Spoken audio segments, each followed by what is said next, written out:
প্ৰতিখন জিলা যিহেতু মই ভ্ৰমণ কৰোঁ বছৰত এবাৰ বা দুবাৰকৈ, আৰু সেইটো কাৰণে ইতিমধ্যে প্ৰতিখন জিলাতে এবাৰ দুবাৰ ভ্ৰমণ কৰিছোঁ। আৰু কৰিমগঞ্জ জিলাখন মোৰ ৰৈ আছিলে। আজি এই আমাৰ নতুনকৈ যি নামাকৰণ হোৱা শ্ৰীভূমি জিলা, শ্ৰীভূমি জিলাত মই আজি ইয়াতে আহি মই আমাৰ পঞ্চায়তৰ গ্ৰামোন্নয়ন বিভাগৰ বিভিন্ন আঁচনিসমূহ আজি পৰ্যালোচনা কৰোঁ।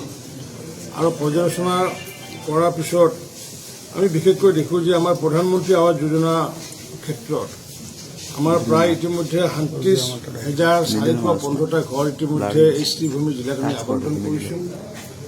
আৰু নতুনকৈ আমি 9 তাৰিখে আমি 12,000 আমি ঘৰ পুনৰ আমি নতুনকৈ আমি আবণ্টন কৰাৰ কাৰণে আমি সিদ্ধান্ত লৈছোঁ। অৰ্থাৎ 9 তাৰিখে মাননীয় মুখ্যমন্ত্ৰী ডক্টৰ হিমন্ত বিশ্ব শৰ্মা ডাঙৰীয়াই বকৰ পৰা চেণ্ট্ৰেলি তেখেতে আৰু মই থাকিম।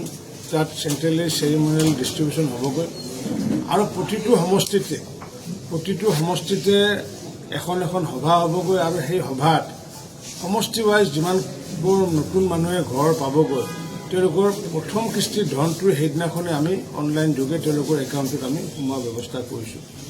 আৰু তেনেকুৱাকৈ সমগ্ৰ অসমতে সেইদিনাখনে আমি প্ৰায় 3,70,000 নতুন বেনিফিচিয়াৰী, প্ৰধানমন্ত্ৰী আৱাস যোজনা বেনিফিচিয়াৰীক আমি টকা আবণ্টন দিম।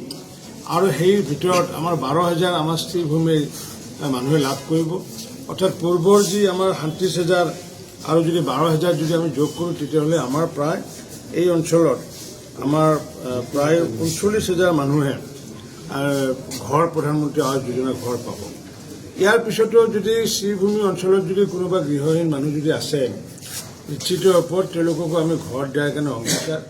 যিমানৰ কেঁচা ঘৰ আছে, আৰু কেঁচা ঘৰ মানে প্ৰকৃত অৰ্থত কেঁচা ঘৰ, কাৰোবাৰ হয়তো পকী ঘৰ আছে, কাষত হয়তো এটা ঘৰ আছে, কোনোবা হয়তো ৰখীয়া থাকে, কোনোবা ঘৰৰ বেলেগ মানুহ থাকে, সেইটো কেঁচা ঘৰ, সেইটো দেখালে নহ'ব। প্ৰকৃত অৰ্থত যিসকলে গৃহহীন বা কেঁচা ঘৰ আছে, তেওঁলোকক আগন্তুক দিনত মাননীয় প্ৰধানমন্ত্ৰী নৰেন্দ্ৰ মোদী ডাঙৰীয়া, মাননীয় মুখ্যমন্ত্ৰী ডক্টৰ হিমন্ত বিশ্ব শৰ্মা ডাঙৰীয়াই প্ৰতিশ্ৰুতি দিছে। ময়ো বিভাগৰ মন্ত্ৰীয়ে প্ৰতিশ্ৰুতি দিছোঁ যে কেঁচা ঘৰ থকা বা গৃহহীন থকা প্ৰতিটো পৰিয়ালৰ শ্ৰীভূমিৰ পৰিয়ালে আগন্তুক দিনত গৃহ আবণ্টন পাব। আৰু মই আশা ৰাখিছোঁ যে 9 তাৰিখে যি আমি আবণ্টন দিম এই আমাৰ 12,000 মানুহক, তেওঁলোকে যাতে ঘৰবোৰ যাতে অতি শীঘ্ৰে যাতে তেওঁলোকে সম্পূৰ্ণ কৰে, তাৰ কাৰণে মই পঞ্চায়তৰ যিমানবোৰ নিৰ্বাচিত প্ৰতিনিধি, লগতে আমাৰ বিধানসভাৰ যিমানবোৰ নিৰ্বাচিত প্ৰতিনিধিৰ লগতে আমাৰ PNRD বিভাগৰ সমূহ বিষয়া কৰ্মচাৰীসকলকো আহ্বান জনাইছোঁ যে এই দুখীয়াসকলৰ ঘৰ যাতে অতি সোনকালে যাতে তেওঁলোকে যাতে সম্পূৰ্ণ কৰে। আৰু এনেকুৱাকৈ আমি দেখিছোঁ আমাৰ প্ৰধানমন্ত্ৰী আৱাস যোজনাৰ ক্ষেত্ৰত ইতিমধ্যে আমি এই যে আমি 49,000 মানুহক যদি ঘৰ দিয়াৰ বাবদ আমাৰ খৰচ হ'বগৈ আমাৰ 710 কোটি টকা। 710 কোটি টকা আমাৰ খৰচ হ'ব। আৰু ইতিমধ্যে তাৰ ভিতৰত ইতিমধ্যে প্ৰায় 500 কোটি টকা ইতিমধ্যে খৰচ কৰিছোঁ। গতিকে শ্ৰীভূমি জিলাৰ মানুহৰ কাৰণে 710 কোটি টকা অকল প্ৰধানমন্ত্ৰী আৱাস যোজনাৰ কাৰণে খৰচ কৰা হৈছেগৈ। ঠিক তেনেকুৱাকৈ আমি যদি চাওঁ MGNREGAৰ ক্ষেত্ৰত ইতিমধ্যে 8,503টা স্কিম ইতিমধ্যে ইমপ্লিমেণ্ট কৰা হৈছে।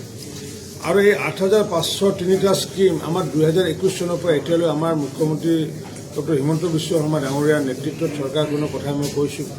গতিকে এখন চৰকাৰৰ দিনত 8,500 স্কিম MGNREGAৰ জৰিয়তে ইমপ্লিমেণ্ট হোৱাটো বহুত ডাঙৰ কথা। আৰু এইটোৰ কাৰণে আমাৰ খৰচ হৈছে ইতিমধ্যে 223 কোটি টকা খৰচ হৈছে এই 8,000 স্কিমৰ কাৰণে।